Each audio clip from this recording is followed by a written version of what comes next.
MRL music में आपका स्वागत है।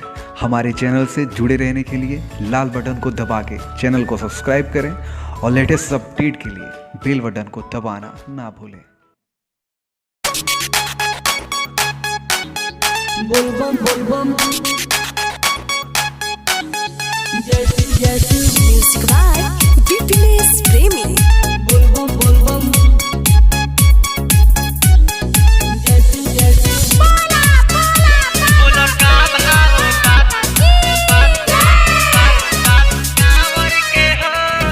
सुनर सुनर सारा सामान बड़ुए, सावन स्पेशल दुकान हड़ुए।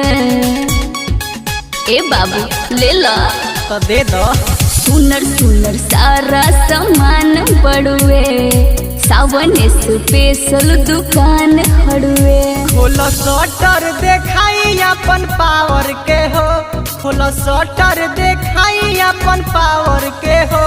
बोलो का भाव बा तहरा कांवर के हो, सोना का भाव बा तहरा कांवर के हो। सोना का भाव बा तहरा, बोलो का भाव बा तहरा कांवर के हो, सोना का भाव बा तहरा कांवर के हो। नया ब्रांड सुआइल बाटे, घुंघरो घंटी बनाइल बाटे।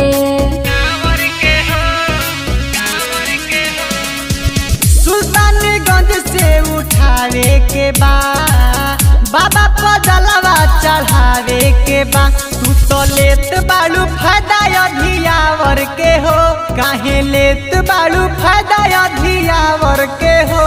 बोलो का भाव बा तहरा कांवर के हो, सोना का भाव बा तहरा कांवर के हो।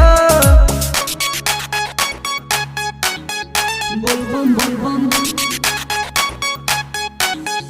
जैसी जैसी म्यूजिक बाय बीपीएस प्रेमी। बोलबम बोलबम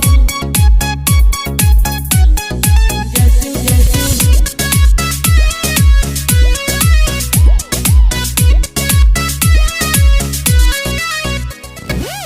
लोग उसका कोनो पसंद नइखे, लेबे के तोहरा तो मन नइखे। अरे ऐसा नहीं है। तो दाम गिन के ले जा। मंडल मनोज लेके जइबे करी, बोलबम के नारा लगइबे करी।